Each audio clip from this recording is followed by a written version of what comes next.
Hey everyone, and welcome back to House of Mystery. Today we are looking at what I consider to be the OG of mysteries, Scooby-Doo, Where Are You? And there are two things that I really attribute my love for mystery to, and Scooby-Doo is actually one of them. This was the TV show that I watched when I was little. I watched it before I went to school. I watched the reruns. I just loved it so much. It was just so simple and taught me a lot about mystery solving from the very beginning. And I think that we should take a look at it and give it the honor that it deserves because it is such a classic. Just doing this video makes me want to go back and rewatch it.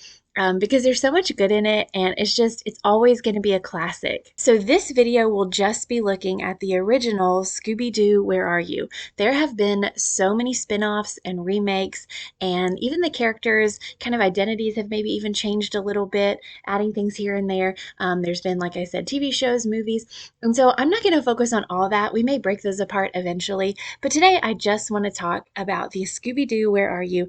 That aired on CBS in 1969 and 1970, and then actually continued in 1978 on ABC, but it was all part of the same Scooby-Doo, Where Are You? So it kind of depends on what you consider the original. Some people will say it had 2 seasons, and some will count all 3 seasons. Now, if for some reason you don't know about Scooby-Doo, first of all, you have to check it out. And you have to watch this one before you watch anything else, the movies, anything. Even though some of them are really well done, you need to understand the original to appreciate everything else.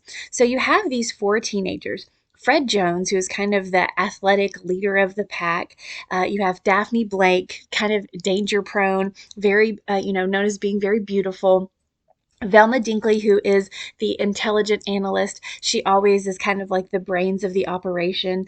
And then you have Shaggy Rogers. He's very like cowardly, even though he always pulls through at the end. He's always like afraid in the beginning, and he's motivated more by hunger than actually solving a crime, which is very much like his dog Scooby-Doo. They kind of share the same characteristics. And we don't really question it for whatever reason, but Scooby-Doo the Great Dane, he also kind of like talks a little bit, like not full-fledged talking, but he can talk a little bit, and we just kind of go with that, and it kind of works for the show. We don't really question it too much. And then of course they have the Mystery Machine, which is like the coolest mystery vehicle of all time, and so notable too. Like I feel like as soon as you see the Mystery Machine, you're like, oh yeah, Scooby-Doo. So the series follows these teenagers as they go to kind of uncover what are purportedly supernatural happenings. Now, of course, it never ends up being an actual ghost or anything like that. There's always someone behind the mayhem. And this is one of the things that I learned from Scooby-Doo, that most mysteries, ones that I consider to be the best ones, the rule that they always follow. And that rule is the criminal is never coming out of the woodwork. It's never somebody at the end who just pops in and has been creating all this havoc. It's always somebody that we know, somebody that we've been introduced to. It was never that I can remember, but please correct me if I'm wrong. There was never an episode of Scooby-Doo where it just came that somebody we had not been introduced to, somebody we didn't know about, was the villain. And if you think about all the mysteries we love, it's kind of an easy out if at the very end somebody just comes out of nowhere and we were never supposed to figure out these clues. We never had all the information we needed. That to me is not a good mystery. And so Scooby-Doo sets this precedent of it's always somebody we know. Keep that in mind. It's not going to just come out of nowhere. We're going to have all the information we need to put the clues together. And I really appreciate that about Scooby-Doo. Now, there were several things that I did not know about Scooby-Doo, Where Are You? Until I started doing some research for this video. And apparently in the 60s, a lot of like parent groups were upset that some of the cartoons on Saturday mornings were becoming too violent. And so in order to please people and still revitalize this Saturday morning cartoon era, they were trying to find something new to make everybody. Now, there were several versions kind of put out there and rejected for Scooby-Doo. The dog had a different name. At first, it was, I think, about a teenage band that would solve their crimes in between performances. And it kind of all came together eventually to form what we know now as Scooby-Doo, Where Are You? And the Dooby-Dooby-Doo, like Scooby-Dooby-Doo, that came from actually someone being inspired by Frank Sinatra's song, I guess at the end of Strangers in the Night when he says that. That just kind of stuck.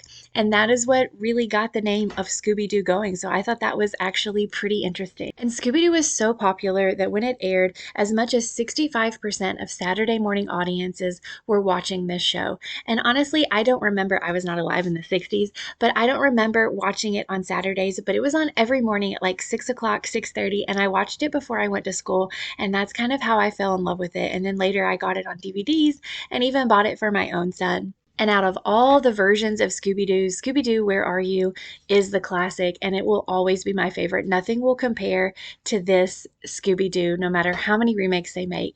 And I just love it because it is so nostalgic for me. It's a simpler time. I love how all the mysteries were wrapped up in their 30-minute episodes. And I think there were actually two per 30-minute episode, so they were all usually pretty short and sweet. But they really started that love of a mystery. And I'll never forget Scooby Doo. And I think we just need to give it the credit that it's due. So if you're ready to take a trip down memory lane, maybe you should watch some Scooby Doo if you haven't heard the rut-row in a while, or if it weren't for these meddling kids and you want to hear that, it's a great time of year to just cuddle up and maybe watch it by yourself or with your kids or whoever. But again, it really is something very special to me. And again, if you've made it to this point, thank you so much for watching. If you have any other videos that you would like me to do, please let me know.